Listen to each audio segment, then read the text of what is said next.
जय श्री राम। एक संत की यति है जो जीववादी कहते हैं जीव ही सब कुछ है, जीव ही अजर है, जीव ही अमर है, गुरु नाम की वो वस्तु नहीं है, परमात्मा नाम की कोई वस्तु नहीं है। कहने का अर्थ उसका यही है। कबीर पंथ की एक संप्रदाय है कोई अलग। कबीर जी क्या कहते हैं? कबीर जी की यति है, भव बंधन करे बांधिया एक विचारा जीव, कह छूटे भले या पणे कह छुटावे पीव।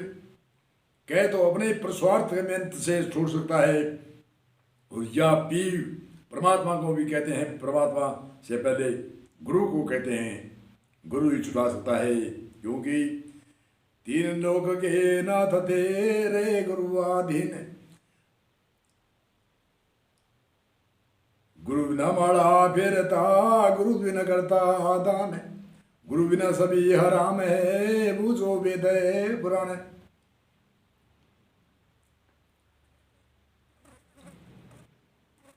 राम कृष्ण से कौन बड़ा जिन्होंने गुरु कीन, तीन लोग के नाथ से रे गुरु आधीन।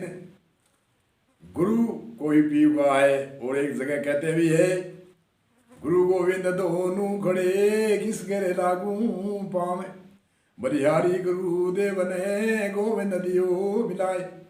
गुरु और गोविंद दोनों खड़े हैं। गुरु तो साकार नित्य अवतार है, ये एक समझने का बड़ा शब्द है।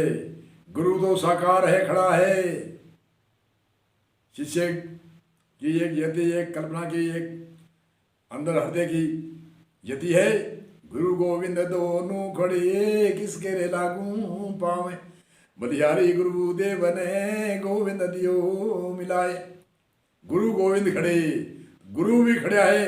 गोविंद गोविंद परमात्मा तो निराकार है, निराकार बराबर कैसे खड़ा है, ये समझाने के लिए यति संत कैसे अलग तरीके से कहते हैं। समझाने के लिए कई यति ऐसी होती है जो उसका अर्थ अलग होता है और समझने वाले अलग समझते हैं। गुरु गोविंद दोनों खड़े, एक पास है गुरु एक पास है गोविंद, किसके रे लागू पावे, बलिहारी गुरु देव ने गोविंद दियो मिलाए। गुरु और गोविंद दोनों खड़े हैं। गुरु तो साकार है, नित्य अवतार है, और गोविंद है परमात्मा तो निराकार है, वह बराबर कैसे खड़ा है। इसलिए ये समझने में बड़े, हमने गा तो दिया लाभ करके, परंतु हमें समझना जरूरी है। हम जब तक नहीं समझते तब तक हमें समझ में आना बहुत ही जरूरी है। ये बड़े ध्यान से सुनो। गुरु गोविंद, गोविंद किसे कहते हैं? गो नाम इंद्रिया को कहते हैं। इंद्रियों से गुप्त जो मेरे अंदर था गोविंद, उसको मुझे लिखाया किसने? गुरु ने। इसलिए गुरु को पहले प्रणाम करता हूं।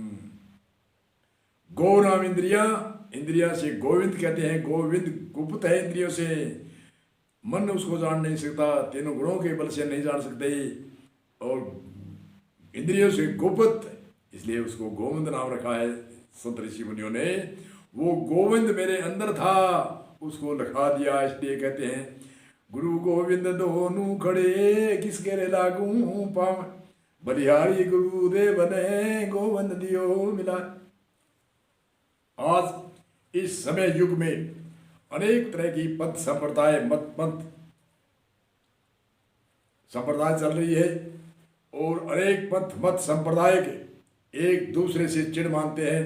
एक पंथ वाला दूसरे की, जो कितने भी सत्य, चाहे वेदों के वाक्य हो, चाहे कोई भी उपनिषदों के वाक्य हो, कैसे भी वाक्य हो, उनको वह तर्क वितर्क करते हैं, वो नहीं मानते। ना जो ज्ञानी है उनके तो कोई भेदभाव नहीं।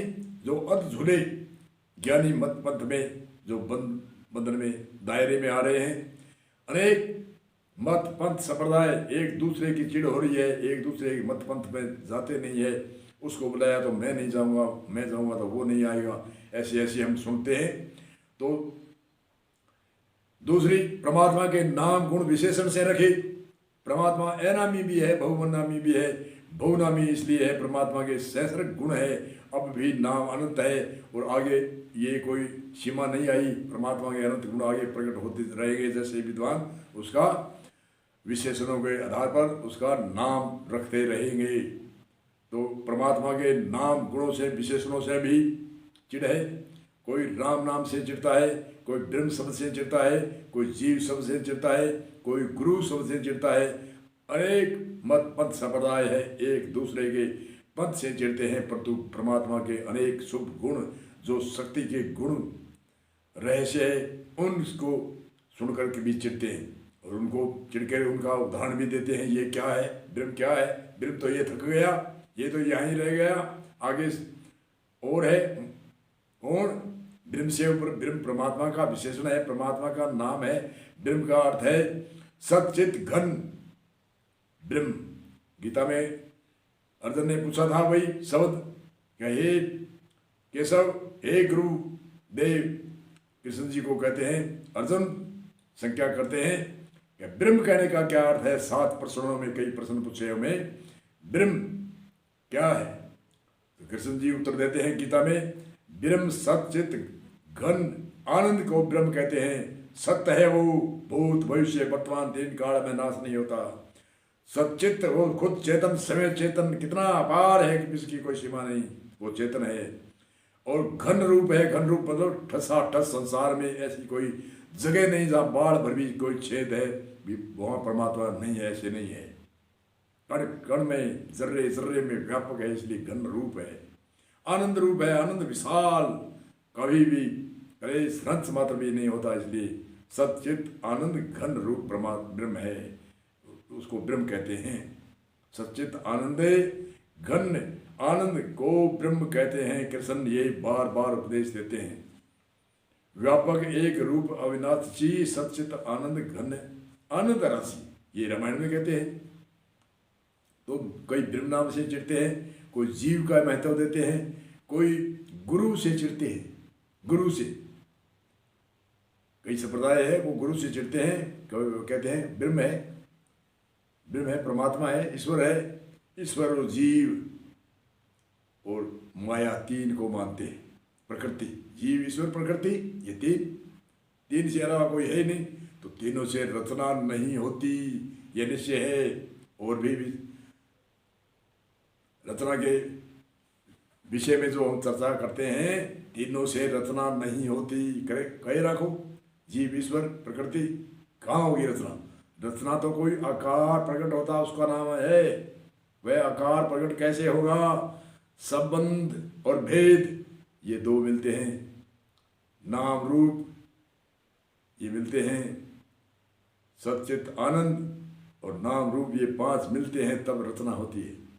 संबंध और भेद ये मिलते हैं तब रचना होती है। ऐसे ही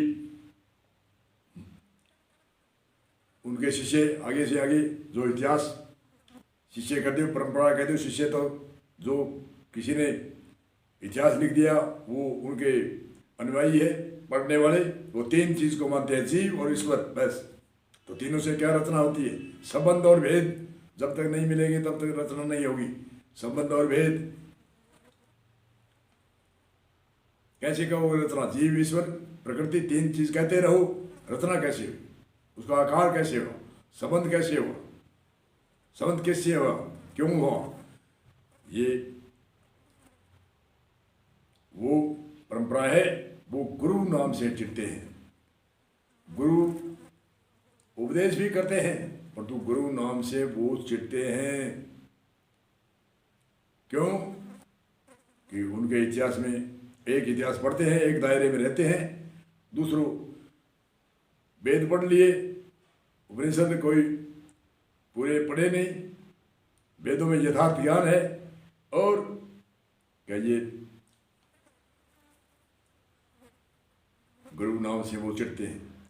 और गुरु से चिढ़ते हैं, कोई राम नाम से चिढ़ते हैं। राम दशरथ के घर अवतार लिया वही राम, एक राम दशरथ घर डोले, एक राम घटघट बोले, एक राम का सकल पसारा, एक राम सकल से न्यारा।